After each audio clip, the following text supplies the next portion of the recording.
Hello. My name is Josh Guffey. I'm the writer, director, producer of the movie All Gone Wrong. And this is the producer workshop. Basically, what we wanted to do was pay it forward. You know, we had a ton of people in St. Louis and beyond help us with this movie. And, we wanted to just share that knowledge as free as we could so that people can, take on a feature film themselves.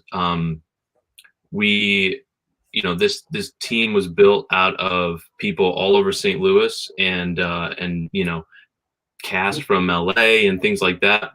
And I think it's important for, especially in independent film, for people to, help people get their dreams going. I know for me personally, this project was many years in the making. I started writing it back in 2008, and over those years, and you'll see, as we have this deck with all these different points, there's a lot of steady work that is involved. And if I think back to what I would have appreciated along the way, and something like this would have been great, where just a sort of a consolidated resource to do all the ins and outs. Because basically, doing an independent film, our movie was it was a 6-figure budget, and it's a first film, so it was pretty hard to mount because people were sort of skeptical. So there was a lot of steps along the way it's basically like starting a business.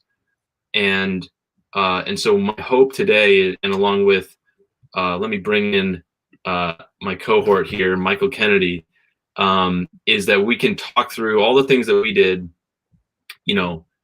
over those years to get this movie made and to have it on the doorstep of getting released. Can't make any announcements on that yet, but there's some exciting stuff possibly coming down the pike. But so let me turn over to Mike, and he can introduce himself. Sure.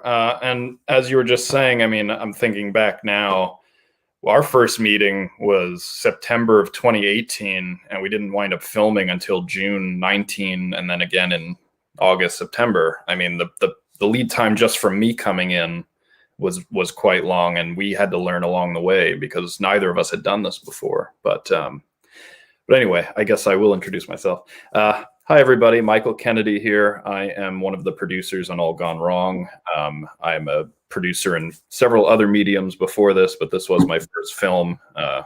And so it was very exciting. I've actually now gone on to do a second one, which was really great because I was able to use a lot of the lessons, that we learned, and then applied that again. And I think that what we can talk about today will help a lot of you if you're interested in getting involved in, producing any kind of project, especially an independent film, some pointers to jump off from and have some ideas already in the back of your mind. So cool. Welcome. Yeah. So, before we get to the deck, I'll do a brief, just sort of backstory of myself in this project. Basically, I was in college. I needed to write. I needed to make some short films, and my sister is a police officer, so I decided to just kind of use her as a resource. And a lot of her superiors did undercover drugs in the 80s, and so they told me a bunch of stories, and those became some short films in college. And then I graduated in 2007 from the University of Iowa, and then in 2008 I lived in Chicago, and I started to write this movie based on some of those stories. And it was one of my first feature scripts, and so I'm kind of glad it took this long to make this movie because the script improved obviously over the years. But this was one of the first scripts that I ever wrote, and then it changed a lot over the years. And then in 2009 I moved to LA, and while I was there, I kept working on it, developing it. I interviewed people from the DEA, from local police departments. Actually, a high school friend that I played football with now works undercover narcotics, and he does some work for a police department near our hometown. Plus, he does some work with the DEA. So I did some ride-alongs with him, and just kept pushing it forward. And we shot some concept footage, and then I met my wife. We had a son. We moved to St. Louis, and then I just kept it going. I tried to keep this project alive as I was trying to get people interested in it. And and then we shot some more footage here, and it all became part of a concept trailer that we'll show later. But and then finally, honestly, and I don't want to whack Michael Kennedy's car here, but it wasn't until I actually proposed to Michael that he come on board to produce that things really started happening. And so that's kind of part of the lesson here of this presentation. So let me pull up our PowerPoint here. And essentially we're going to go through quite a bit of things. And so if you have any questions about certain aspects that you feel like we might have glossed over a bit too much, feel free to, if you're watching this on allgonewrongmovie.com, our website, feel free to click through the video to get to YouTube. And then from there, you can enter chat questions and things like that. So if you have any follow-up questions on some of the topics here, feel free to submit specific questions, and we'll get to those. So first up, just a little bit of some info on the movie. I was the writer-director. At the time that I started this, my good friend Jake Kaufman, who's pictured here, was an actor in Chicago, and we both lived in Chicago. And I told him about it, and he became kind of the guy at the center of the movie. And I kind of wrote all the drafts with him in mind. And then through all those iterations that I kind of briefly touched on, we had moved to LA together. We drove across country and moved to LA at the same time. And we just kind of kept, trying to keep the ball moving forward on the project. And then in terms of the other producers on the film, and we'll get into more detail on them later, but obviously Michael Kennedy. And then next up is Frank Merle. And I can talk a little bit more about him in a little bit, but he was pivotal in so many different ways. And then Barry Albrecht was actually the very first investor, and he wanted to expand his sort of producer capabilities and start producing in more of a hands-on role. So he came on board later on in the film as a sort of a primary producer. But the movie is a cop crime thriller based in real cases, and we started shooting the movie in June.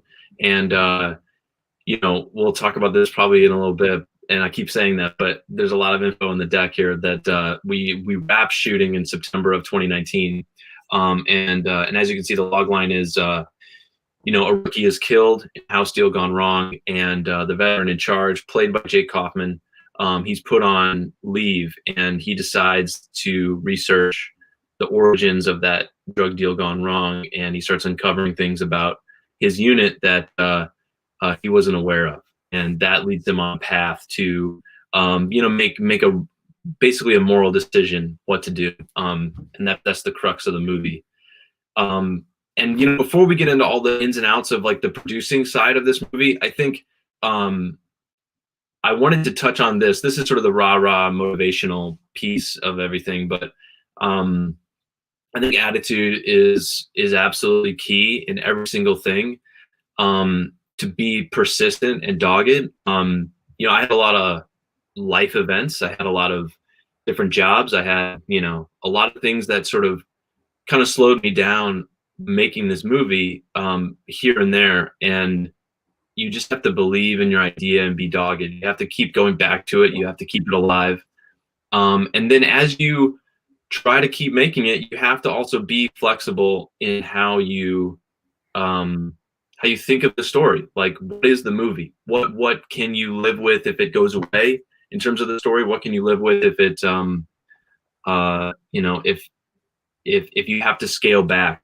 What does that movie look like? Can you live with that? Should you do something else? And then obviously, movies can't be made alone. And I can turn it to Mike to talk a little bit, but you have to seek partners. You have to collaborate. That's one thing that I'm happy that I did in reaching out to Michael. Do you want to talk a little bit about that?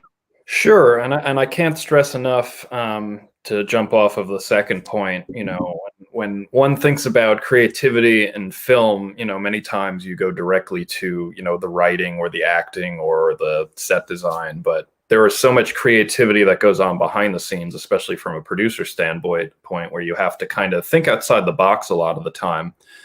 Problems come up, or, you know, scheduling issues or location issues, and you have to be creative with it. You have to kind of figure out how to, you know, make everything work for what you need to happen. And that's just something, you know, that I think about. You know, creativity happens on both sides of the line in filmmaking, especially independent filmmaking. But yeah, no, I seeking partners is very important. I think we're going to get to it again. We keep saying that, but there's more slides regarding this. But yeah, being part of a team, it's a team sport. I like to say it's a collaborative art form, and so everybody has a part to play. But yeah, we'll get to that a little bit more. I don't want to jump the gun on that. I'll let you continue on your development of the film.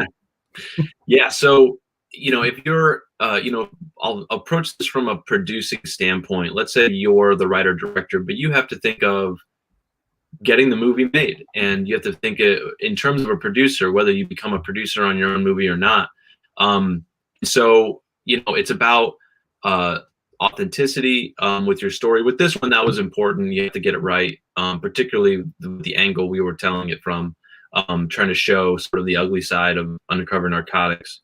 But then also you have to know, what are the movie comparisons? You have to know kind of what people are going to think of when you start talking to them about the movie. And you have to know how that's going to affect how people view your project. And then, you know, those two questions at the bottom here, basically those are the crux of it, is how do you get your point across to people about what this is going to be? How do you communicate that?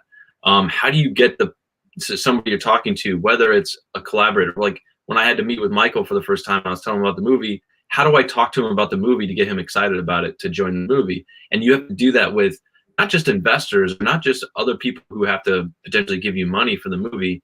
You have to do that with literally everybody that will come on board the movie, because, you know, people might not be working for their full rate, or actors have a lot of opportunities sometimes. And so you have to be very convincing. So part of the work of producing a movie is what is the best way to get people to believe in your project.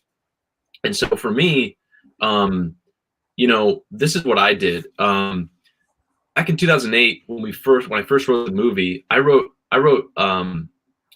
staged a scene in a diner with Jake and an actor in Chicago named Guy Van Swearingen, who's a great actor.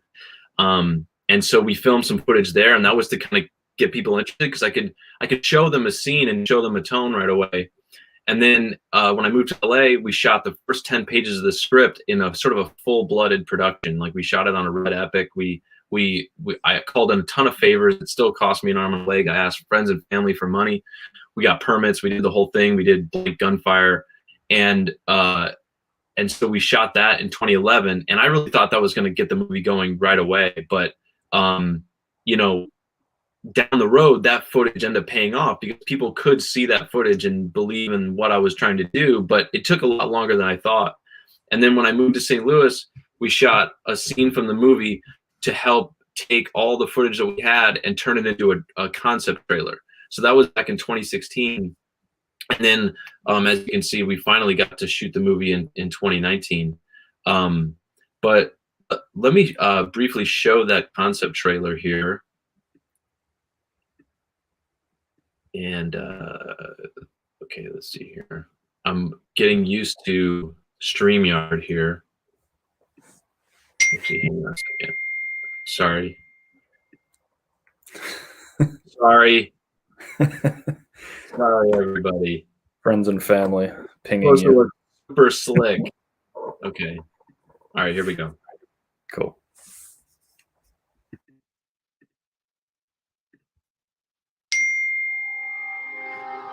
Back up, we're going to take the house. Copy.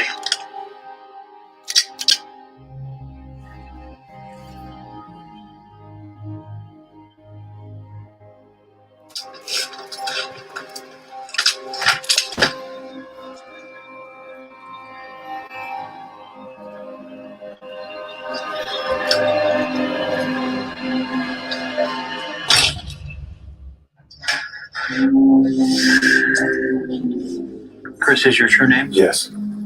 So why don't you go and start from the beginning? Simple surveillance. Just get the kid ready. We got 5 days. Feels fast. If it feels fast, take it as a vote of confidence. Something wasn't right with this deal.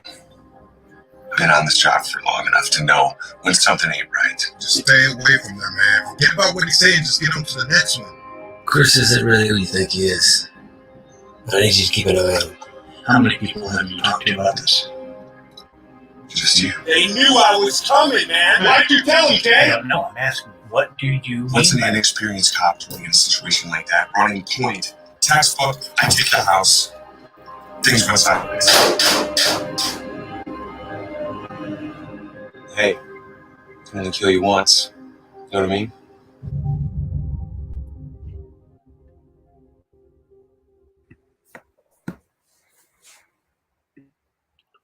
Yeah. So ultimately, that became the difference in terms of getting people to finally know what the movie was going to be, because people actually thought that was the trailer for the movie and that we were done shooting. But I mean, and I wouldn't say this is necessary for every movie. Obviously, you don't have to shoot a ton of stuff, but for me, that is ultimately I think how each person came to the project and was like, oh, this is going to be a thing. It sort of helps achieve that sort of sense of inevitability. And I think that's really what kept the project going over the years, is people watch that and sort of see where we were going. Now, yeah, if you don't mind, I'll just jump in real quick, Josh. And just, in case, I don't know if everyone knows this or that, that's our concept trailer. It's not the trailer for the actual film. But what's interesting is a lot of the actors in this concept trailer, which was shot several years ago, ended up working on the film with us when we actually went to principal, which was great because obviously, as you just saw, there's some very strong acting within our concept trailer, and we were happy to then bring those same principles into our film. Yeah, we'll touch on casting too, but yeah, I mean, really, so some of these topics kind of get into a little bit about kind of setting up your movie and that sort of thing. So it's sort of more on the directing side, but from a producing side, there is sort of a dance in terms of talent. And Michael, knows better than anybody about keeping talent as well as talent unions like SAG happy for a production. But so first off, right off the top, producers. So this sounds kind of obvious, but basically you have to have a very strong producer to make your movie. And whether you are the producer, so I come at this as the writer director. So I knew that over the years I had to be at least a producer on the movie at first, because nobody else would do it. You just have to do it yourself. So you have to be the producer sometimes. Now, as we went into production, I can't be the producer and do everything because things wouldn't get done very well, obviously. So you have to get collaborators. And so the first other producer who was actually kind of just firmly on the movie, I should say, is Jake Kaufman, who's, he's not listed as a producer, but man, over the years, it was just me and him. And he ends up being the lead actor in the movie. And he's, we'll touch on some of the business oriented sides of this thing, but it was me and him setting up the LLC, and then we're sitting in the bank branch opening up a checking account for the movie, and we're it's just us. It's just me and him. And so just finding that core person or people. And so if you don't, if you're starting out in this and you're not going to make a 6-figure budget movie, but you're just trying to make your movie, finding a producer might seem really daunting because, maybe your network's not that big, or, whatever. But that's why I say, maybe give a newcomer a try, somebody who's really motivated. For instance, this is sort of a small degree of that, but Michael, you can touch on this. I knew Michael through commercial production in St. Louis, and had worked with him, and I knew that he had done a lot of great stuff when he was in New York before he came to St. Louis. But I didn't know if he'd ever made a movie before. and he hadn't. So I believed in Michael to be able to do this. And so, you know, Michael is by no means a newcomer, but you just have to sort of trust who you're putting trust in, you know? And then, you know, then there's also the next stage, which is reach out to established producers in terms of independent film, which is what I did with Frank Merle. And I'll talk a little bit more about him on the next slide. But when you do that, some avenues are networking events. That's tough now with COVID, but you know, when things clear up, definitely get yourself out there, try to meet people, try to talk to people about what you're up to. Emails, cold emails, and LinkedIn. LinkedIn is sort of the secret weapon for this movie, especially for investors. LinkedIn is it's you know, for people who aren't familiar, although most people are, it's sort of like Facebook for business, but you can set up a lot of solid relationships through LinkedIn, even with just cold messaging. And so here is the final producing team. So Michael, if you want to sort of just talk a little bit about maybe how each of us were unique in the process. Sure. Well, obviously, Josh, you created the project and hired me on, and I think you've already talked quite a bit to what you did before I came on, which was a huge load of stuff over 11 years, basically. Yeah, when I first came on, we were still in the mode where we were fundraising. There wasn't much kind of framework in place to create, you know, the actual film, which was something Josh and I worked on over a number of months, you know, meeting in coffee shops and going through the script and what our budget might be, you know, and things like that, filling out paperwork. So that went on for a few months. And I think Josh can talk more to Frank and his relationship with him in a minute. But, you know, it was obvious I hadn't done this before. Josh hadn't done this before. You know, we were moving along, but someone who's had a few films under their belt might have been helpful to work with. And actually, I think Josh will talk again about that relationship, but at a certain point, he brought Frank on. I hadn't known Frank before. Josh had a previous connection with him. And Frank was helpful in a number of ways because he was experienced. He had several other films under his belt, and he'd also worked with some, you know, high-class talent and, you know, some bigger names like Tony Todd and Malcolm McDowell, among others. And he, you know, had a personal connection with them. And in a film our size, you know, having a named talent is very important to get the film noticed. I mean, all of the elements of the film are important. Everybody involved is important, but, you know, that first name that you hear after the title of, you know, someone that is known, I guess, in the film community is key. And Frank had those connections. So very important. And then a little bit later on, as Josh mentioned, Barry was our first investor and someone who had invested and been a producer on some other independent films. And he didn't come on as a producer fully until after our first leg of production, which I think we'll get into a little bit, you know, why we had to split it into two pieces, very much a part of independent filmmaking, something that everyone should be prepared for. But Barry came on, liked what he saw the first few days and helped us secure more investors and had a lot of connections to other elements of what wound up being the film that were super helpful. So the four of us together had several different wheelhouses we worked in, but we all worked together on a high level to see the success of the film. And we were able to bounce ideas off of each other and what this might work. And I've done this before. And have you done this? And it was very key to have all of those different, you know, ideas in one production to make it successful. So. Yeah. And, you know, basically with Michael, I knew I needed somebody who could just help just kind of push the nuts and bolts forward, you know, like who's going to be our crew? Like, how do we organize things? Like, you know, locking down locations, contracts, like, you know, like real shoe leather stuff. I mean, that's tough. And Michael was very good at that from what, you know, when I had worked with him before. So I knew that if he said yes, I knew that would take a lot of heat off me, and then I could focus on a lot of creative decisions, a lot of things about the story, about casting. And then I talked to Frank because I went to college with somebody who is also in film. He's an editor for a trailer house. And he was friends with Frank, and he had mentioned Frank and us connecting because Frank had made a movie in Chicago called The Employer. He was a writer director, and stars Malcolm McDowell, and it was a kind of a big hit on DVD.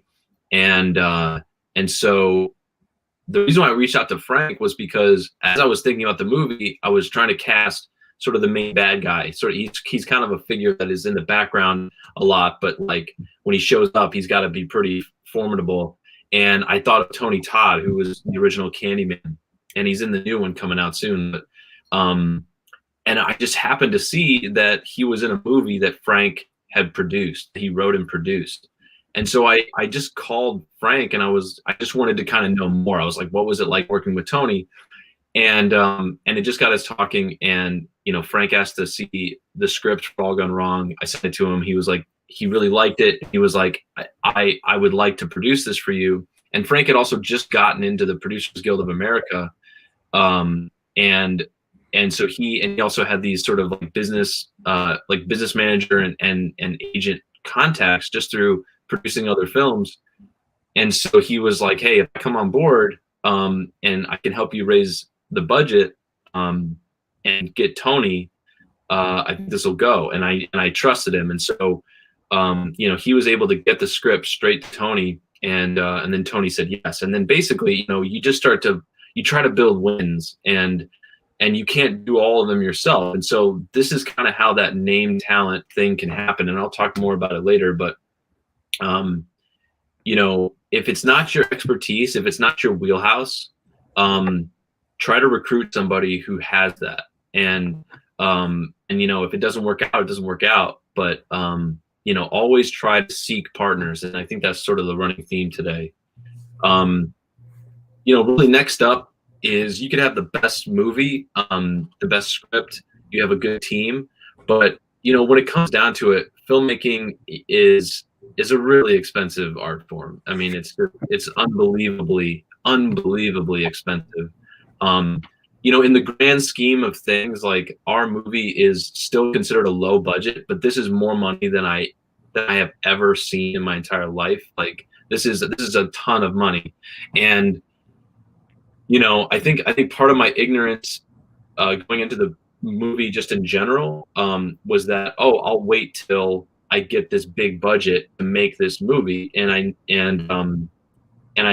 just kind of, and it's probably why it took so long. And then I kind of aged into having enough experience to like get people to sort of, I guess, say yes. But when you think of your movie, this is the mistake I made for years, which is you think of the movie you want to make and then you budget that. Now that is actually not the way to do it.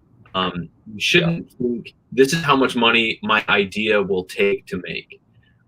Very few people can just do that. I mean, we're talking like, it's like you can count them on just your two hands. Like there's not many directors that will do that. And so essentially what you have to think is, what is the value of this movie in the marketplace? Now, this is a real kind of non-artistic way to think of your movie, but you kind of have to if you are producing it.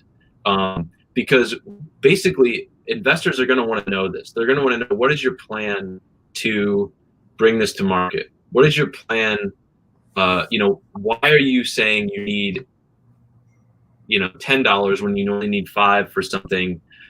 Basically, you have to think of what the movie is going to make, and then you have to make it for a conservative amount of money based on that.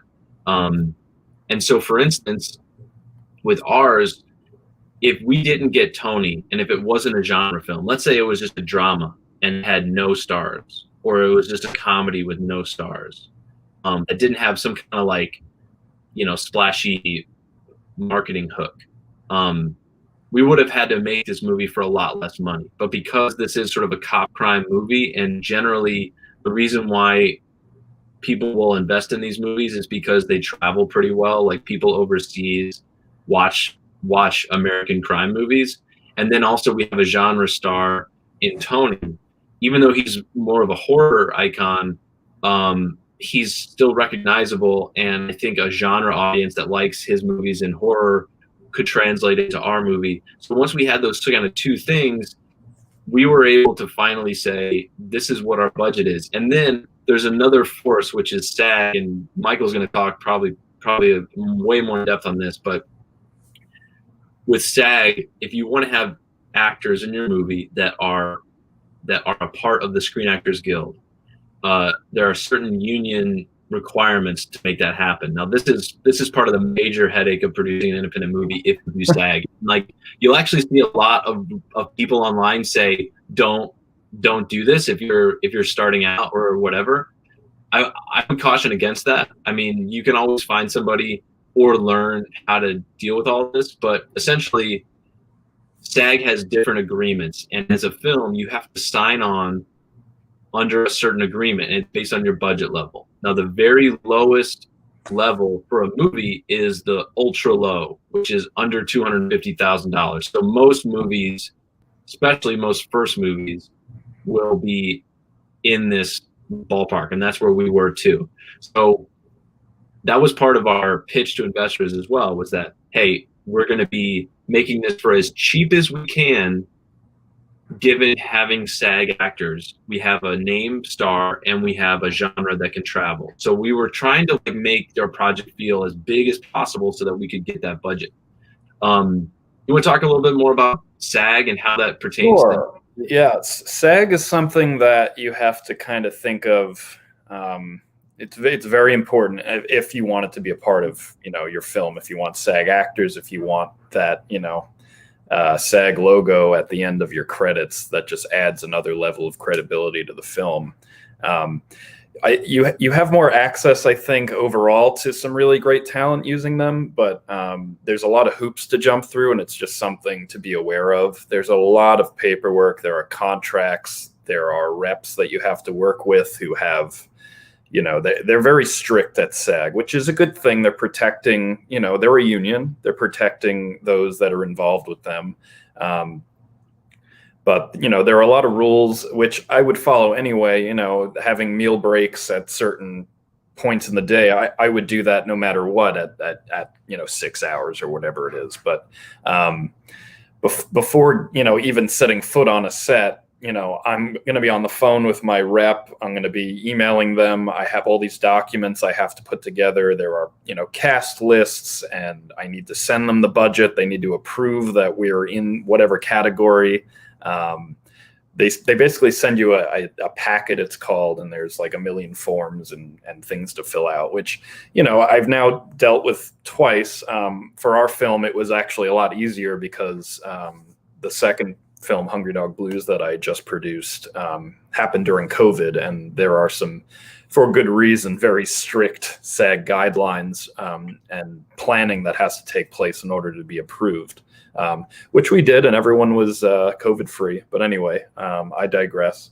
The other thing that you have to be aware of when budgeting in regards to SAG is that you have to give them a bond in order to start production. You don't get approved until you give them basically a deposit that will be returned if you do everything correctly. Basically, the point of it is, from my understanding, that they have this money there in case you do something wrong or you don't, pay your actors on time, and they hold it till you pay them, or it would eventually come out of that, bond, and you wouldn't have it returned to you. I think that's the correct way that works. But essentially, you have to budget. That money should be coming back to you, but you won't have it when you're filming. So don't expect to have that whatever couple $1,000s that make sure you can work around that. So that's something very important, and something I had to learn. We all had to learn as we move forward with the process. So yeah, that was SAG. To jump back to your last point, Josh, just about, making the movie for the budget that, you can actually raise. After you do that, you have to figure out what you can actually spend with that budget and what kind of movie you can actually make with the money that you actually got, which on a film of our size or something small like that, it's kind of like a puzzle. It's almost like a Tetris kind of game of, okay, we have this much. Can we actually spend that on this? Or, is there going to be a surprise here? Or what can I get for what? That's a fun game, but, a very important one. And then should I go into insurance as well? Another important aspect? Yeah, real quick. I think what I want to touch on too, I think this is the time to do it, is that, Sure. So having a line producer, an established producer, and also your market research sort of inform your budget, because there's going to be things that you may not know you need money for, but you'll need it, just like this SAG bond thing. So having somebody who's done it before. Now, we didn't have anybody like that, but, Michael's a quick study. So he was able to really figure that out. And so once you have that, then and we're going to touch on investors in a little bit, but you need to know, and a lot of people will tell you don't do this, but we did it, and it was brutal, but it ended up working out. Is know where you can move the ball forward. So let's say you only raise a portion of your budget. Very few people are going to say, well, guess we can't make the movie. We only have X amount of dollars and we really needed X plus 3X, figure out what you want to do. I mean, for instance, a famous story is Christopher Nolan making his first movie. He made it over weekends, and he would work a little bit, save a little money, and push the ball forward. And so he knew that he created an idea that he could make the movie that way, and he made it that way. And so there's a ton of other examples like that. So it goes into being creative about how to get your movie made. And so for us, we actually only, there's a story that a lot of people on the movie know now, is after we had a successful crowdfunding campaign and we were on our way to raising most of production, the budget for production, with a group of investors, those investors 3 weeks before production started in June, all pulled out of the movie. And it was led by a single investor, who was kind of how we got access to all of them. And this single investor just sort of got cold feet and kind of backed out. And so we were very lucky, but at that point we had committed dates to Tony Todd.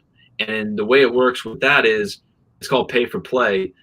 We sign a contract with him and his mate and his manager saying, we're going to shoot with him these dates, and this is how much we're going to pay him. And if everything works out, great.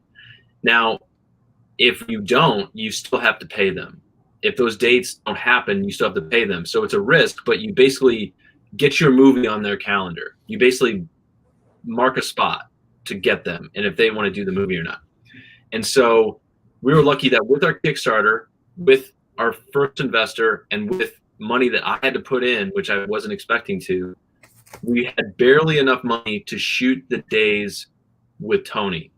And so we shot 4 days with him, and then we ended up shooting an extra day, a fifth day. So in June, we only shot for 5 days, and we got about, Michael, would you say about 30% of the movie shot? Yeah, we got 30% shot, and I think, to our credit, we shot several scenes where Tony was needed, but we couldn't afford to bring in some of the other talent that was a little bit more expensive, I guess you could say, or different rates, or however you want to say it. They didn't come till the second tier, so we shot half the scene and used someone's hand coming into the frame or whatever, and wound up matching it later on, and you would never know. I mean, that's a little secret. Maybe I shouldn't tell it, but we shot scenes 3 months apart, and they look seamless. So yeah, it was a real jigsaw puzzle. So basically, Frank, Michael, myself, and then our AD, Stacey Nation, we really had to break the movie down and think, how can we shoot everything out with Tony to where we don't need him back for any reason? And there were scenes, just like Michael's saying, where he's in a scene with somebody that we couldn't afford to bring in for just 1 day for that first scene. So we had to get creative on how we shot those scenes so that we could shoot their parts of the scenes later and add it back in and have it be totally seamless. And so that was part of that dance. But we basically, found a way to use the money that we had to shoot what we had to shoot. And then we spent the summer raising the rest of the money. And that's when Barry came in. Barry was one of those first investors. He was on set for some of the days with Tony. He really believed in the movie. And once we had Tony in the can, they couldn't take it away from us. So it's like we have our asset. And so we spent the summer basically holding SAG at bay because we had contracts with the other SAG actors too. We had to tell SAG that we were going to shoot the movie. We had to talk to all those actors and say, we're going to shoot this, but you have to give us some more time to raise more money. And so we spent the next 3 months raising the rest of production. And then we only had enough money just to eke our way through production. And then we shot another, 14 days in August and September. And then we had to go back to the well again. So, we knew we had a budget and it was as small as we could make it. But then we raised it in chunks and did it along the way. And I'll talk a little bit more about methods of doing that in a bit. But yeah, it's a tough go. But obviously if you're a believer in your own project, you're going to make it happen. And then, I'm just going to gloss over a couple of these things, just our budget things. Food on a production, especially low budget production, where people aren't making their full rates, and you might have a couple PAs, possibly working for free. I'm against that. We didn't have that. We didn't have that. No, I don't. That was not of interest to either of us, but sometimes that does happen. When I was starting out, I took free gigs to get experience, and the gigs that I worked that end up having like awesome food, I didn't feel as bad about getting that experience and working for free. So like, do what you can. Spiced Just Right was our caterer, and it was awesome. So great caterer. Shout out Spiced Just Right. Plug for them. And then in your budget, it's pretty customary to do a 15%. Just add 15% of what you've calculated as a contingency. Now, you may not ever get there, and I don't even think we ever raised the contingency, but like on paper your budget should have a contingency. And you'll go from there. Now, I already kind of talked about this a little bit, so I can move quickly on this, but the marketplace, your movie could be extremely personal, it's art house, it's not going to fall into a genre bucket, it could be all these different things. And that's okay. Make that movie. But the way to make it and the way to keep making more of them in personal ways that you want to make them is you have to know how to make it for a price that if you're self-funding it, then you don't lose your shirt making it. And then if lightning strikes and you get into a great film festival and then people start taking notice, then you have a faster path to making your money back. And now that's not always the point of making a movie. I will acknowledge that there are other reasons to make a feature film, like to have it on your reel and be able to say you're a feature filmmaker, to be able to show it to people that you want to show it to. It's sort of like your proof of concept as a filmmaker, and then there's also commercial reasons to make a movie, to try to make money. That's what a lot of investors are going to ask about. But just know the value. Like, think about, some people have talked about making a feature film as like, this was my film school. So like, think about what you're willing to spend on your education in film school and think, that's how much money I'm going to make this movie for. And then by the end, hopefully you've learned every aspect of filmmaking that you wanted to learn, and you just had your film school. So like, think of all the reasons financially why you want to do the movie. And that is where your budget needs to land, especially if you're thinking in terms of the market. There are ways where you can find comparable examples of movies that have been made. There are obviously unique reasons about your movie, but the chances are there's another movie out there that you can point to as an inspiration or something, and figure out what those movies were made for, or try to make it as cheaply as you can. That's really the takeaway there. Is it's not going to limit your creativity or limit the story you want to tell. It'll just make sure that financially you don't lose your shirt, basically. And so raising the money, this is the tough part, but this is how we did it. Like I said, we shot a promo set of footage in 2011 in LA, and I raised that through friends and family. And so that coming back later, with crowdfunding, that was tough because I'd already kind of gone to the well, and I'd like raised, I can't remember how much money I raised, but you know, ways in which I funded that was my car had gotten totaled in LA, and the insurance company was taking so long to pay out that I just had to like figure out how to buy a new car. And so I ended up getting a new car, and like a year later, I finally got a small insurance payout because somebody rear-ended me and totaled my car. My car was a piece of shit. And the check that I got from that settlement was like, luckily, I didn't need it for a new car at the time. So I was like, okay, I'll just pump it right into this. And so I did that. And so then we did a full crew and we shot it, and it was great. And I'm so glad we did it the way we did it. But it was expensive. And that was through friends and family. And then finally with crowdfunding, we did a crowdfunding campaign in February, March of 2019. And we set a goal of 30,000 because I had seen, you know, a bunch of, I tried to research what to set the amount for. This is very important. I'll talk about crowdfunding. Actually, I think that I have a crowdfunding slide later, but crowdfunding is a way. And I guess my initial sort of point to make on that is set your amount as low as you can, basically, because it's tough. It's pretty tough. Investors. So I'm going to get into this now. Bank loans, don't do it. Just period, don't do it. Investors. So, and here, I'll just go to our LLC point, because this is really where the investor thing comes in. Is for the company, like, you have to form a company to protect yourself. You don't want to be personally liable for anything that happens with the movie. So you create an LLC. You need to have a lawyer do this just to do it correctly. And luckily in St. Louis, there's the VLAA. Look them up. It's the Volunteer Lawyers and Accountants Association. It's great. Even if they charge you for something, it's an extremely modest fee. You want to create an LLC for your movie. Our movie is called All Gone Wrong. I would suggest that you don't call your LLC All Gone Wrong LLC. It became sort of a bad luck omen for us for years. But create an LLC. It could be the name of your movie, LLC, or like if you want to keep that LLC for more movies, like it becomes your production company or something, call it whatever you want. And then all of your business transactions will be done through the LLC as the business entity. You can be the controlling manager, which means you sort of like, you have the controlling ownership interest in your LLC, but it's basically a company that acts as an individual. And then the next step you'll do is open a checking account through the LLC. So your LLC will have its own bank account.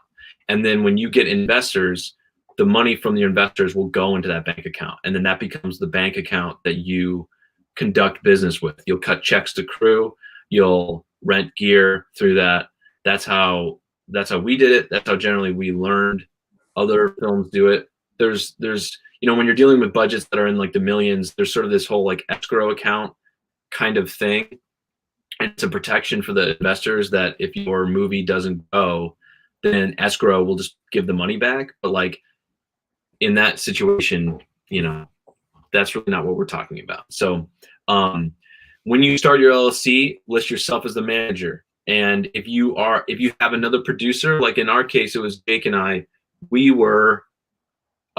had settled on what the percentage interest in the LLC we should be.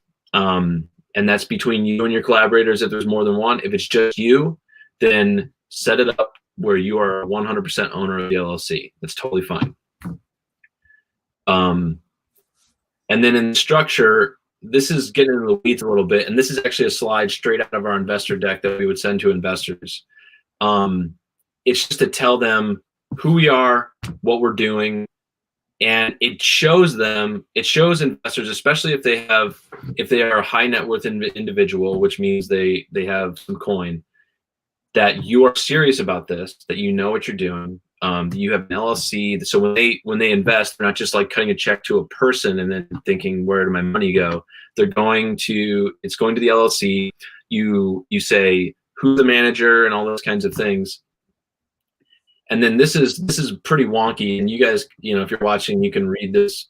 Hopefully you'll be able to read this, but this is the way in which investors know how they're going to be paid back, where the money goes. And so essentially, this is probably the most in-depth thing in our presentation today is you're essentially asking investors to buy a stake in your company. And the total value you're trying to raise is your budget. And then you figure out what are portions of that, like what are shares, how much should those be?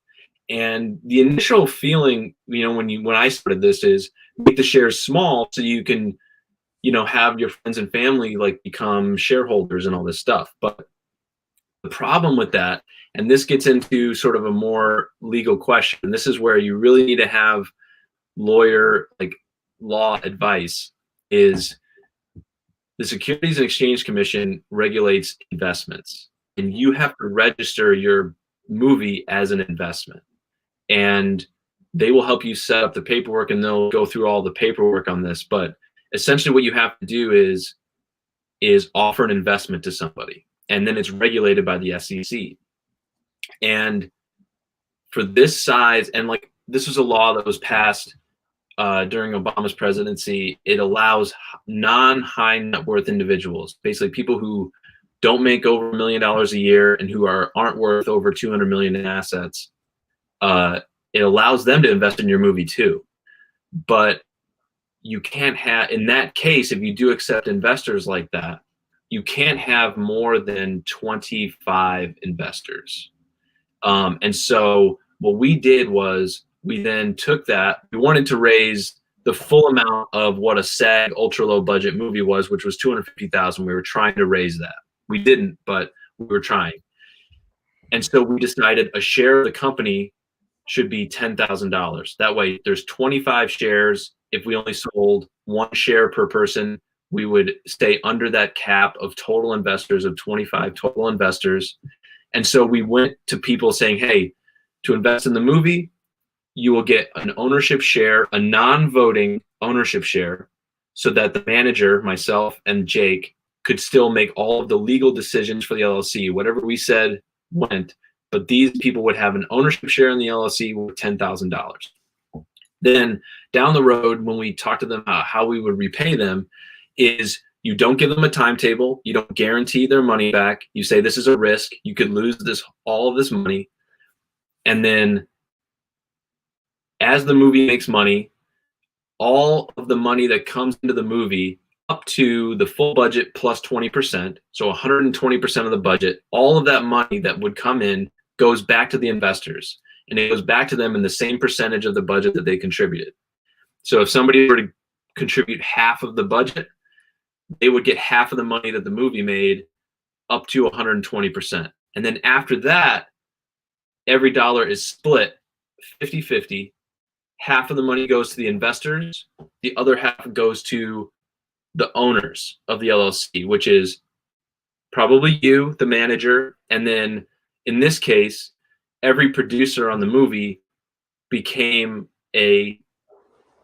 what is called a Class A shareholder. And so that 50% would go to the producers, and then at the percentage of ownership that they have. So that's how the movie distributes revenue. And then just SEC law says, as you start making money, you have to send a quarterly report just 4 times a year to the investors saying, this is how much money the movie made. This is how it breaks down. Now, we haven't gotten there yet, but that's what we will do when we start having revenue come into the movie.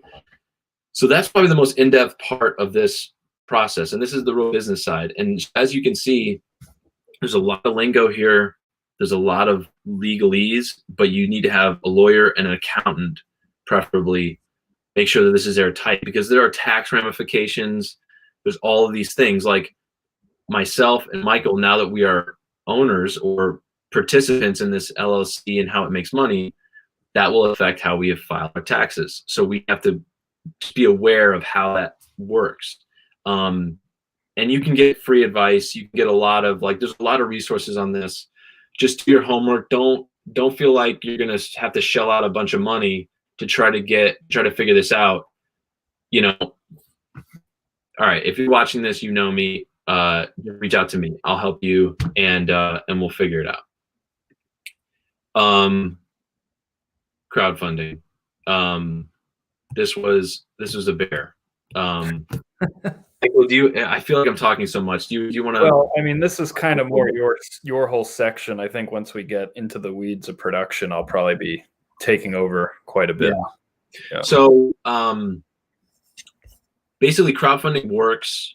It works really well for a certain type of person leading the charge. One is you need to have a really good network, and you need to be generally well liked, because you're basically asking people to give you money, and yes, they're going to get a reward that they can pledge for, but essentially, you know, they don't get as much in return as, say, an investor would. So you just have to generally be trustworthy. It's why acting with honesty at every stage will, you know, in your career will help you for future crowdfunding. Also, you got to shoot your shot. I mean, basically, crowdfunding can seem like you're weighing on people. I had never done a campaign before, and I had considered over the years doing one to try to kickstart things in the project with All Gone Wrong, but I always saved it because I wanted to make sure I only did it once for this movie, and I didn't want to keep having to go back to the well. So we did it once. And so think of what you can raise, not what you need for the budget. Like, for instance, our budget, we were hoping to raise $250,000. I wasn't going to do a crowdfunding campaign for $250,000. Like, do your research, see what movies of your size have raised. You know, even if it's like $1,000, like, just know what you're doing. I mean, and honestly, one of the main reasons to do a crowdfunding campaign is it builds your fan base, and it gets people personally interested in your movie. And then you also get their contact information to, you know, keep them aware of developments in the project. So it's a good idea. It's just when you think of what you're going to raise, be extremely modest, because if you exceed those expectations and you have these stretch goals and you raise way more money, awesome. But, you know, if you set it too high, like I thought we did, we barely got there. And it was so stressful, and I'm lucky that we got there. It becomes pretty hard, which kind of gets to my point about this get ready to work. It is a gauntlet, and there's a lot of resources out there about, you know, there's a lot of prep work you can do. You can sort of try to identify the people that would contribute the biggest amounts, and, you know, without sort of asking them explicitly, just kind of say, hey, you know, I'm kind of hoping that you might be one of these people to get one of these larger rewards. And just try to do your homework, try to lay the groundwork, because I think the rule of thumb is if you don't raise 30 to 50% of your total in the first couple days of your campaign, the percentage of success goes way down, and it's a scary thing. So you need to have this like burst of momentum right when you go live, and the only way to do that is to do your homework, make sure that your amount is modest, and have cool rewards. I mean, basically, you know, you don't want to have a bunch of rewards that need to be physical, that you need to mail out. Like, it's a kind of a mistake to do a bunch of t-shirts and, you know, custom vinyl soundtracks or whatever you want to do. Like, don't do it. Like, do things that are going to be really cool, that people will want, that don't require shipping or physicality. So, you know, a layup is a digital copy of your movie. I mean, that's what pretty much, if people are investing in a movie, they're going to go right to that one. Then this was something that we did, which is hard now with COVID, and actually this reward is delayed because we can't fulfill it, is a screening, a VIP screening. And you might have to spend a little money on a venue, but that's great for, like, you know, for us, that was our $100 level. And of course, like, below that, you get all of the rewards from below that. So they would get a digital copy of the movie, they'd be able to go to this VIP screening, they get a social media shout out, all that stuff. So yeah, that's basically crowdfunding. And, you know, I don't want to go too much longer. We're kind of running a little long right now, but yeah, I would say set your budget low. on crowdfunding and just get ready to work. Engage people. Lots of social media. Social media is key. Facebook Live, just like doing live broadcasts randomly, like on your social media pages, is really helpful. Engages people, because a lot of people need to be told 3, 4, 5 times in order to invest. Let's get into cast. I'm gonna Michael just kind of talk about this for a little bit. And I can't wait to have our screening when that does eventually happen. That's gonna be awesome. Yeah. So getting into cast, very important in selling the film, and overall very important to the film. I mean, you don't really have performances without a cast in the film. And I guess in Jake's, what was great with Jake is that, he had been working with Josh for so many years on this. And I think over time, maybe even from the get-go, Josh, correct me if I'm wrong, the character of Chris was basically tailored to him. And, you guys worked together on it over time. But, right. Finding a solid cast, it takes some work, takes a lot of networking, and getting a casting agent is also important. Because they can kind of put out, releases out to the various agencies and see who comes back in, or if they already have a Rolodex of talent to work with, they can shoot you some ideas or, help you put out, auditions and things like that, schedule those kind of things. But as we touched on before, Tony Todd is in our movie, and he's awesome, and he's probably the name that most people would know who's involved. Having someone like that in a film of this size is very important. I think I already touched on the fact that immediately the name. It's now attached to the title of the film, and it'll be in your mind. But also for fundraising purposes, being able to tell investors or prospective investors, we have someone like Tony Todd in our film, makes them maybe a little more willing to take you seriously and want to invest in the film.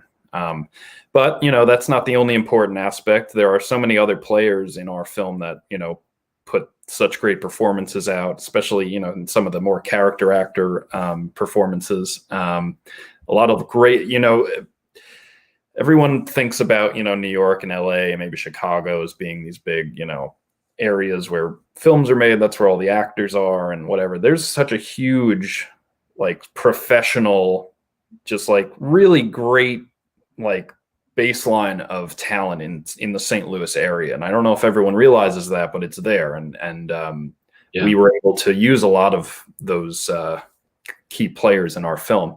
But, we had Chris Torres. I will quickly mention that these actors, these are the only 4 actors in the movie that were not from St. Louis. Yes. Yeah. And we had Crystal Torres. She came out from LA. We had Law X, who came all the way out from, I think he was in London at the time. I think I think he might be in New York or LA originally, but he was out in London, and he came out to work with us for a couple days. Actually, Law X was with us when Tony was here, because a lot of the scenes involving, the two of them, they're, in shot together, and we had to do that. But Crystal, most of her scenes with Tony, we didn't need them in, the frame at the same time. And that was what I was talking about before, where we brought her in later on in the second leg because of cost reasons. And we're able to shoot out all of her scenes without, needing Tony there, which was great. And contracts. Yes, very important. And that goes back to what Josh was saying about having a lawyer and someone that can, maybe work with you to tailor contracts to your film and LLC. There are plenty of different contracts you can find online, but especially in getting name talent, it's very important because you'll be working a lot of time with their agents who are very, very experienced in contracts for their, clients. So you want to make sure, especially have someone that might have some oversight into some of these things, who can kind of see if there's something sketchy or anything like that in the contracts. For us, that wasn't a thing, but that's something that can happen. So yeah, I mean, I think what's nice is because there's so many contracts for almost every part of this, you start to get used to some of the legalese. You kind of get what certain things are. For instance, Tony obviously is a prolific actor, and so they have sort of a boilerplate kind of contract. And so really the only things that change are the terms in terms of the pay or the days or like the dates, you know. So we, and then Frank had also worked with Tony and had co-signed contracts like that with him already. So he could tell us right away, this is standard, this is good. With Jake, you know, it was just sort of a handshake thing, and we knew what we were going to pay him. He's not in SAG, and Jake is just, you know, he's my brother. So, I mean, he actually, you know, he lived in my house during the shoot. I'm sitting in the room that he was staying in. So, like, you know, he's kind of a special case, and I'm sure a lot of people making a first movie might know the actors personally. Just it's pretty common. Now with Crystal Torres and Law X, they're great examples of what a casting agent can do for you. So we had a little bit of wiggle room money wise at the time, kind of around our crowdfunding campaign, where I wanted to get a casting agent because we had so many. Jake just texted me that these were deluxe accommodations. So basically our casting agent is Joni Tackette, and she's based here in St. Louis. She's an amazing person, and she was such a collaborator. I mean, this is one of the examples of what I talked about, where you have to pitch your movie to everybody. And, you know, Joni's a very busy person. She does a lot of casting, and for her to take a project on, she really wants to believe in it. And so it was incumbent upon me to pitch her on it and make her believe in it. And then once she was off and running, she was able to get us access to a lot of the popular kind of, like, you know, like these are things that you can do without a casting agent, like post to some of these like larger, like Backstage and all these kind of larger casting sites. But there's sort of an expertise that she brought. And then also, like, for instance, for the role of Jolene that Crystal Torres ended up playing, they call it a casting breakdown. It's just a description of the role, and that went out. And I mean, I think there were thousands of people that responded to that role. It was pretty crazy. It was kind of cool at the time, because you sort of, you know, it's like one of those things that kind of boosts your confidence in your project a little bit. But like on the other hand, then it was up to Joni. She becomes that first line of review. And so she like, rather than me having to review like thousands of auditions, she whittled it down. And then it becomes much easier, you know? So, and then when I saw Crystal's audition, it was like a no-brainer. I really wanted to work with her. And then same with Law X. And then, you know, this is also part of the cast, or I'm sorry, sort of the budget continuum. Like, some actors will audition for your movie that are recognizable in this case, and they're just sort of like, you know, some of these people will have their agents submit them for everything just to see what might stick. And in a couple of cases, we had some people that I had recognized that I was like really hungry to get in the movie, but then when it comes to it, you're thinking, I would have to raise X amount more dollars just to afford to get them in the movie. And then you start thinking, is that going to bump us into a new SAG production agreement? And then all of a sudden, then the rates in those higher agreements, then the rates of every SAG actor in your movie goes up. And then your bond goes up, because the bond is sort of the deposit of all of that. And so like, just having like one casting decision that bumps you up into another class, it's sort of like a tax bracket, you know. You sort of make more money, but you got to pay the man a bit more.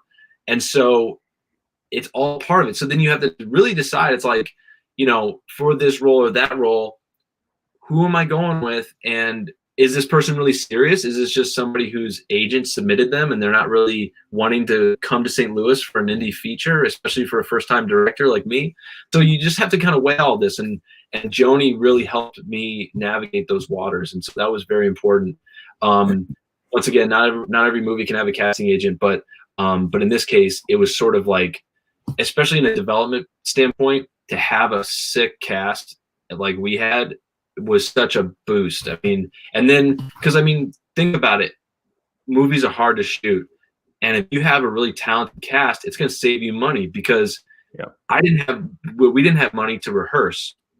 And so everybody had to be what they call on book. Everybody had to have their lines memorized cold, because we didn't have time to have any delays for mistakes or anything like that. So we were actually able to save money by paying actors a bit more so that we could schedule our days much tighter. So like we could do 1 or 2 takes on something and be able to move on. And then I could have phone conversations ahead of time, and we could really talk through the character, but we didn't have time to have a real rehearsal with everybody. So cast good actors. I mean, it sounds super obvious, but like when all of these constraints hit you as you're making a movie, like what do you spend your money on? What do you spend your time on? An experienced cast, and casting well, like cast people that are as close to the roles that you need them to play as possible. It saves you money, it saves you time, and frankly, it makes your movie that much better. So cast. Yeah. Locations. There's some pretty awesome windows with this, but yeah. You want to take this? Sure. Yeah, I think because I basically, except for one of the major locations that you locked in early on, which was a great story, maybe you could tell after this slide.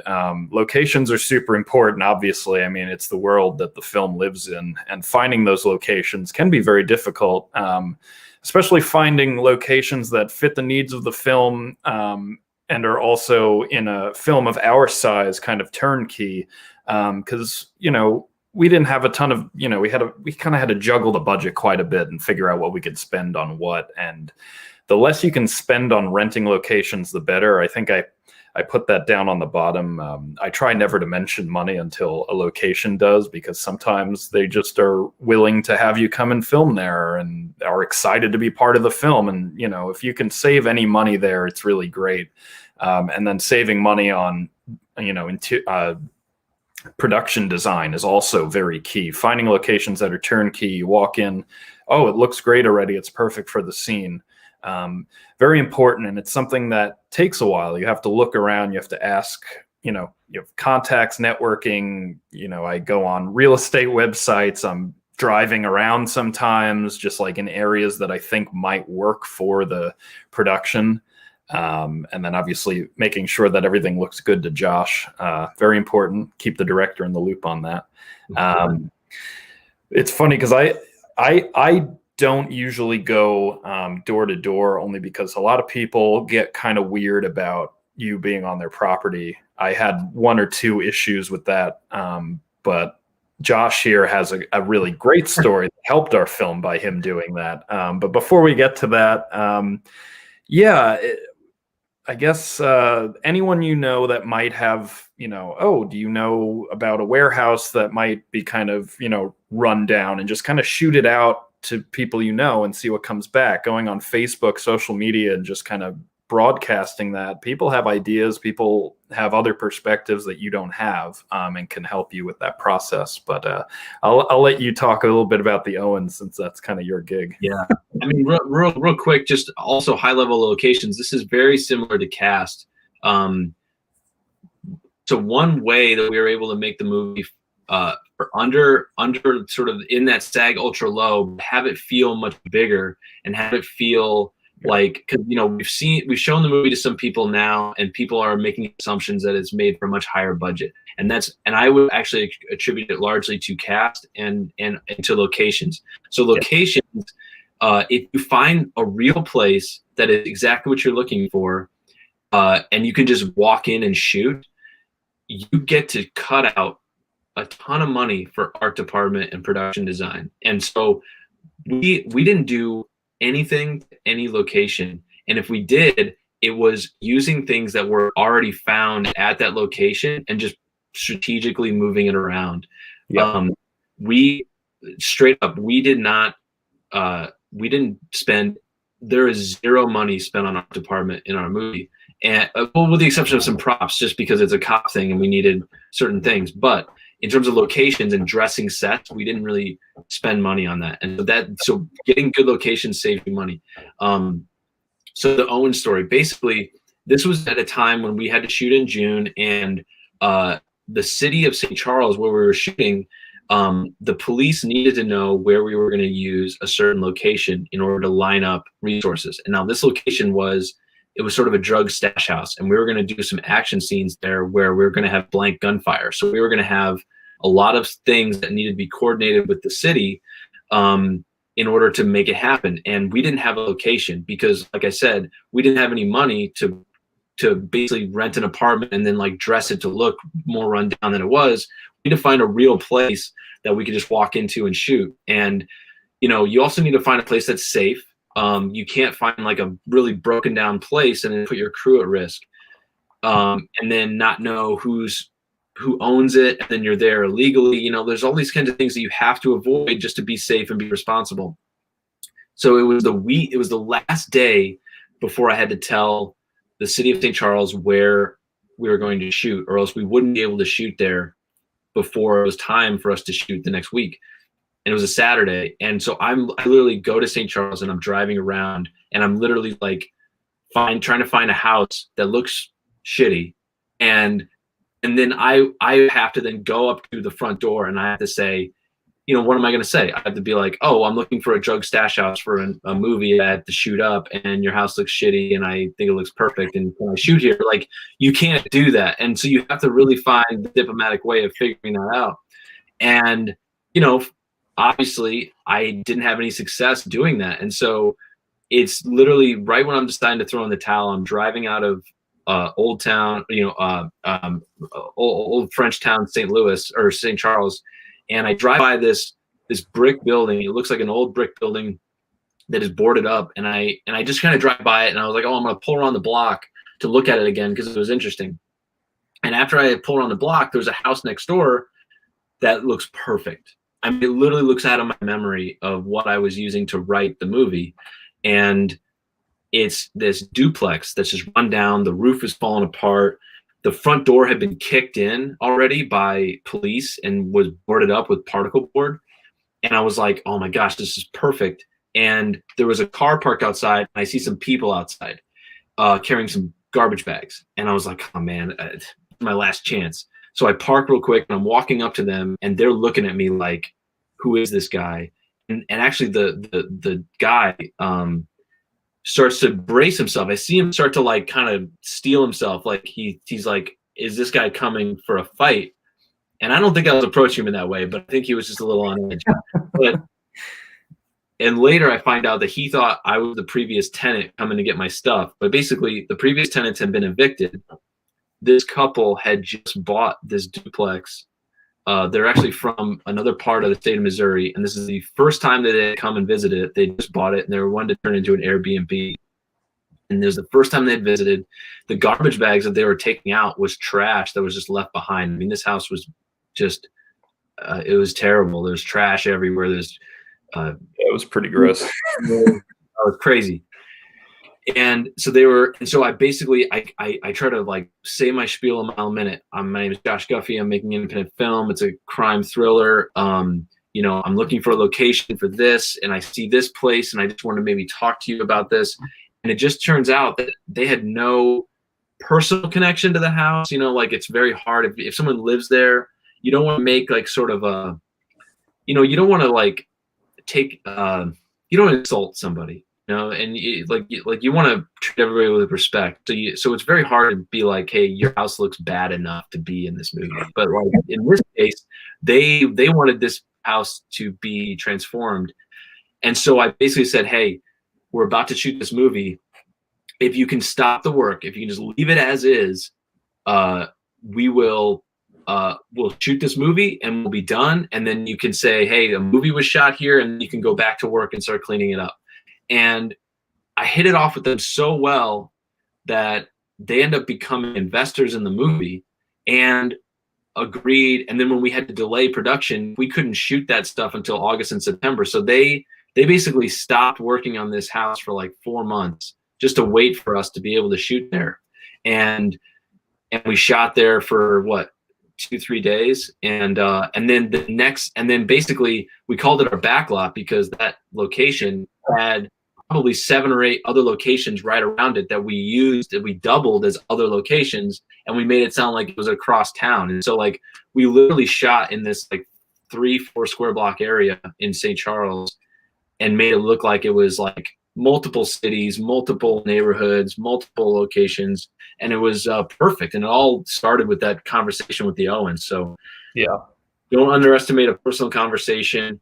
Be direct. I kept telling them sort of the worst version of what we were trying to do. It was going to be loud gunfire, like there's going to be fake blood, like all over the place. Like, and I kept trying to tell them as bad as it will be, so that there's no unmet expectations. And it ended up working out, and they were game for the whole thing. It was pretty amazing. And it's like one of those like once in a lifetime stories. But yeah. And then, another key location, just real quick, was my brother-in-law's best friend is a detective at St. Charles. That's the reason why we actually stumbled upon St. Charles in the first place. And he was helping me try to find locations as try to like liaise with police departments, because we wanted to shoot in a real police department for all of the office scenes. Because like I said, we didn't have money to create a police office, like a police department.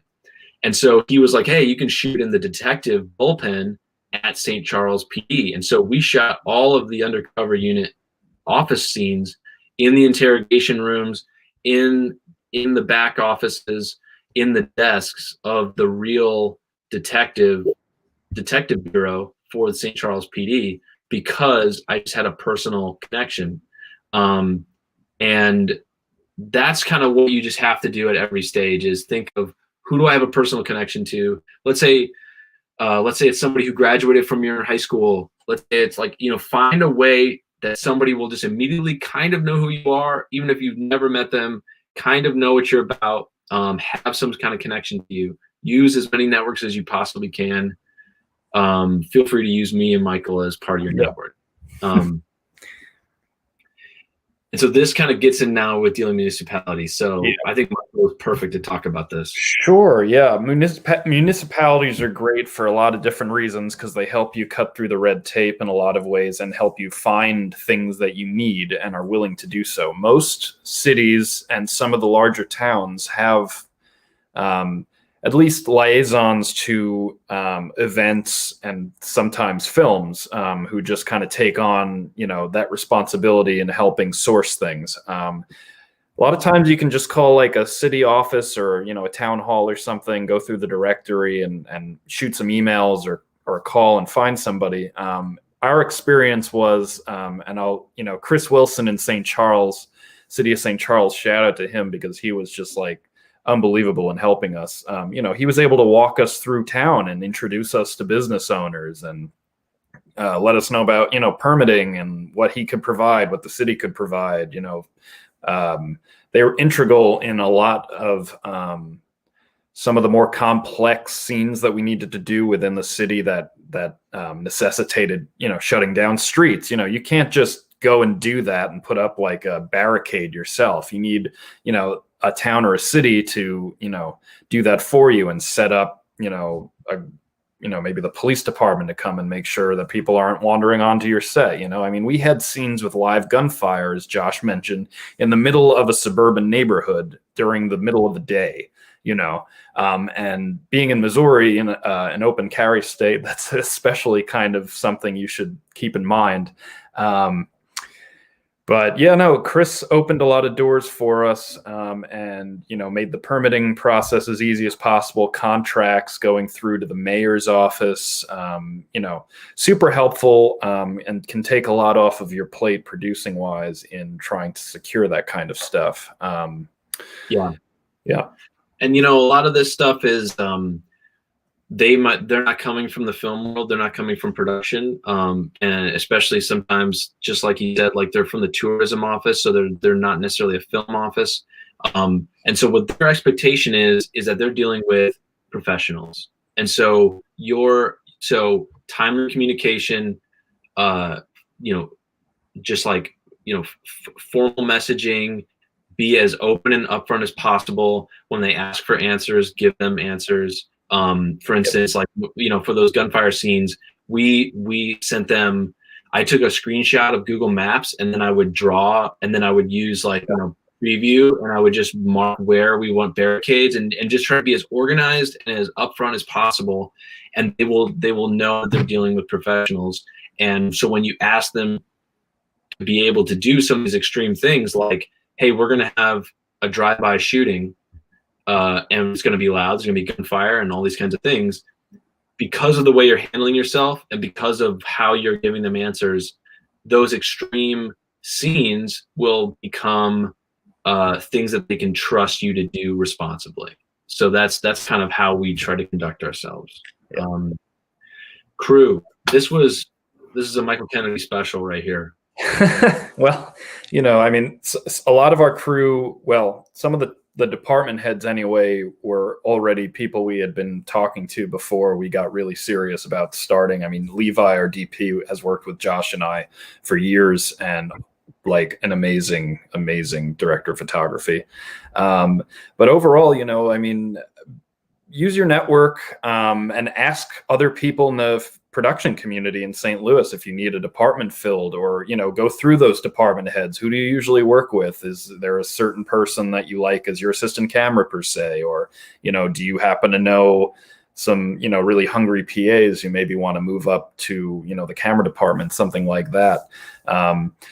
Josh had plenty of contacts, I have plenty of contacts, and you just kind of trade information and see what works. And if you call someone, they're not available, ask them, oh, do you happen to know anyone might be available, might be interested, and go from there. I mean, it's just kind of a progression until you find the right fit. And then, within the department itself, there are other, positions, and, it's very important to make sure that you introduce anyone within a department to each other to make sure they all know what they're talking about and that they're able to actually do the job.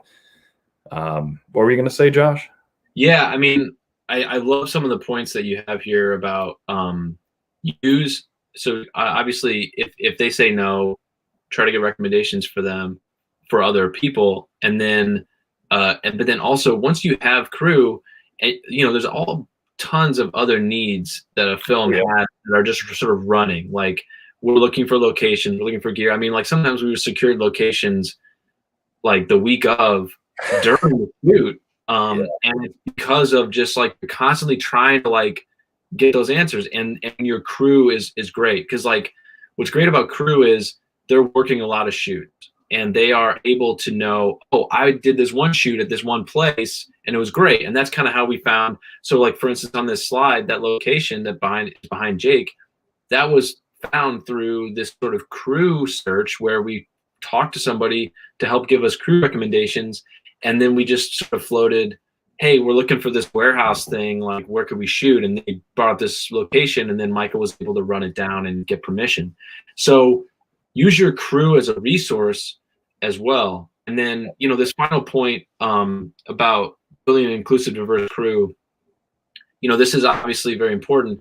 I think one thing that I see a lot is people think that this is sort of, the real pessimistic side of this is that this is sort of quota oriented, but what you're going to find is essentially what this does is if you increase the creative horsepower of your production, because you're going to have people from many different points of view, and they will be able to catch things that you're not, or they will be able to bring ideas that you don't have. And that's important. I mean, because essentially it's why you see a lot of movies told by white men have a ton of crew that's white men, and they're just kind of all the same as other movies, And so what you want to do is expand the creative horsepower of your crew, and this goes to their crew recommendations. This goes to their location recommendations. They're going to be from parts of town that you haven't been to. They're going to be from they're going to have work shoots with people that you don't know. And so if you're not going into it seeking to build an inclusive, diverse crew, you're creatively harming your movie, let alone not giving opportunities to people that are qualified that can do the job really well. So that is sort of actually just a practical thing that is just going to help your movie, and that's sort of the way that I like to look at it. And I think, this is a final point is PAs. I touched on it briefly. Obviously you need PAs for stuff just to be able to like give you a little flexibility in terms of what you're able to accomplish during the day. But I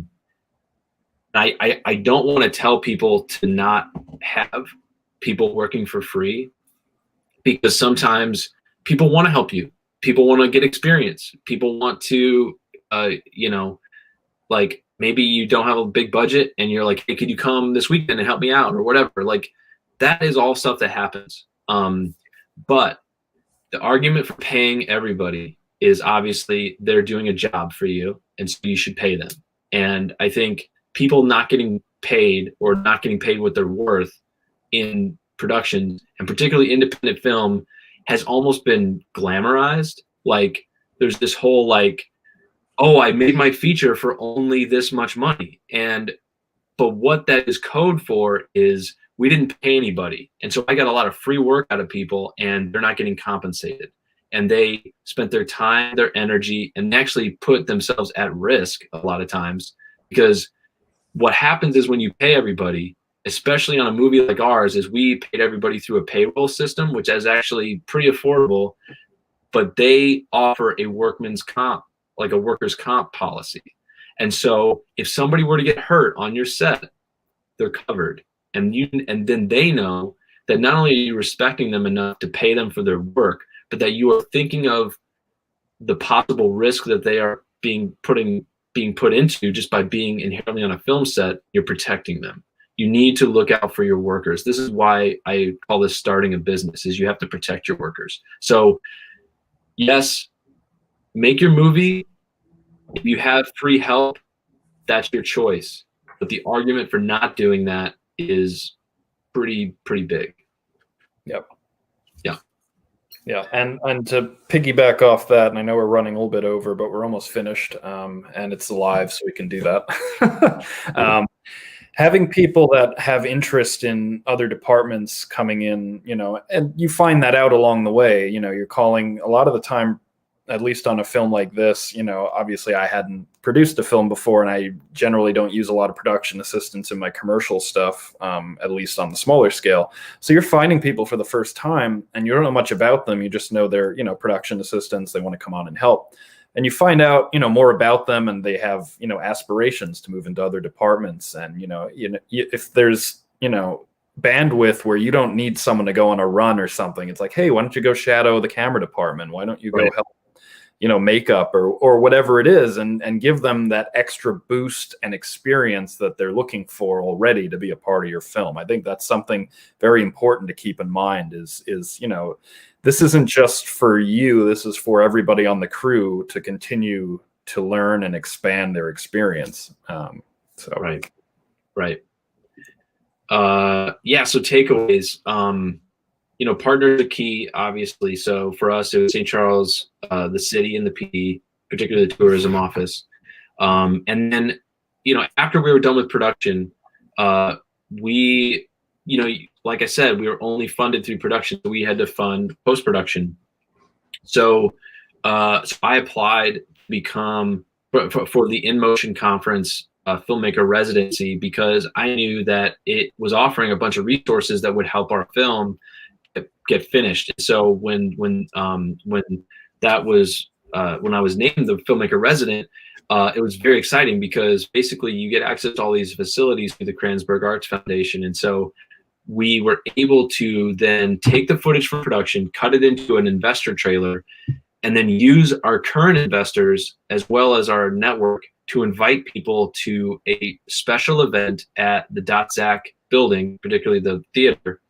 I was able to make an investor deck pitch similar to kind of what we're doing here with this deck. And then I got to play a trailer from the movie, and that got us enough money to finish post-production. And so even though we had the whole movie in the can, and theoretically we could have just kind of I could have started cutting the movie on the side or wherever it took, like you just kind of have to constantly search for resources and find partners. And, in terms of the In Motion Conference, obviously, Dan Paris, Michael D. Francis, Middle West Movies, those people are so crucial to those to those being a success. And then particularly early on, this is before I talked to Michael about it. The movie The Ghost Who Walks that shot in St. Louis, I really picked Cody Stokes' brain and Dan Gardner's brain. And I think I met with Dan Gardner with Michael eventually. But they had got they got points on the board. They had finished a big budget, 6-figure budget feature film, similar genre in St. Louis. And so it was at a time when I needed confidence to make the movie. And when I saw that, I was like, I can do it. And then when I met with Cody, he said, dude, you can raise the budget here. There's investors that are out there, and we got them.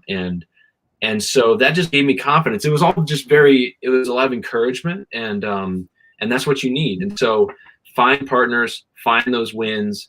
And that's why we say other filmmakers and producers are great. That's how I found a lot of our investors is through LinkedIn. You research movies that were shot in the area, you find out who their executive producers are, and you reach out to them directly with a direct pitch that says, I'm so-and-so, I'm making a movie like this. I saw that you were a executive producer on this movie. I would love to talk to you about investing in our movie.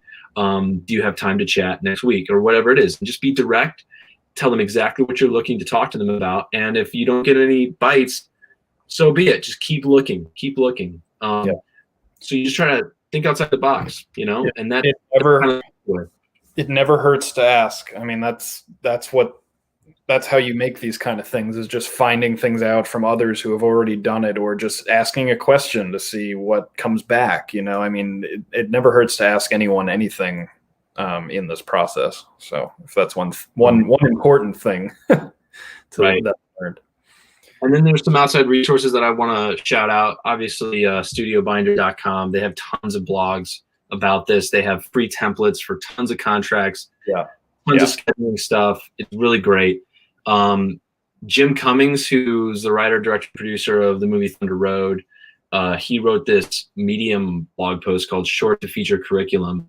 Just Google it. It's incredible. It takes about 15 minutes to read, and it's got everything.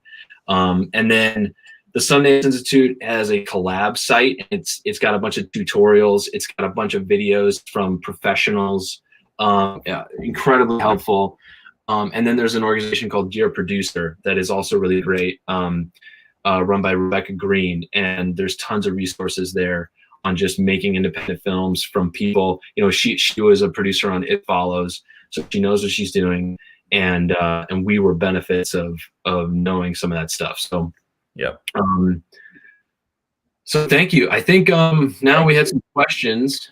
And feel free to add more into the comments section.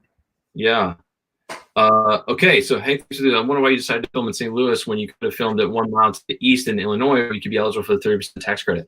So, okay, straight up, thank you. This is a fact. When I was living in LA, this was part of my pitch to investors. What few I even talked to was we were going to take advantage of the Illinois tax credit, and the movie is set in Kewanee, Illinois, and I was like, hey, we're going to go shoot it in rural Illinois. We're going to get the tax credit. It's going to be great.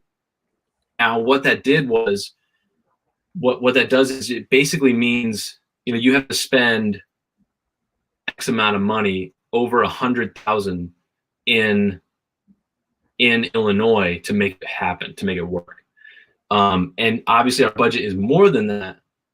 But we never just didn't work out financially for us to do that. And plus, once we started on the road with St. Charles, and they were helping us so much, and we were getting all these locations for free, we started realizing that a lot of the money that we wanted to spend was in St. Louis area. So, and then also I got some advice from one of the investors, is that they're like, frankly, at this budget, they're like, the amount of money on this tax credit that you're going to get back is not very important to me personally.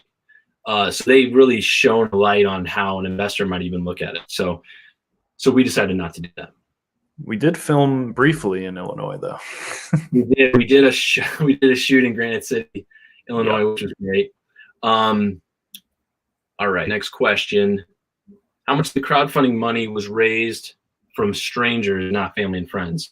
So yeah, straight up, I mean, it's going to be family and friends. And even with me hyping everybody else that was involved in the movie, like Michael, like Jake, most of the people were friends of mine or family of mine, because the person who is most like central to the project is where most of the people will come from for crowdfunding.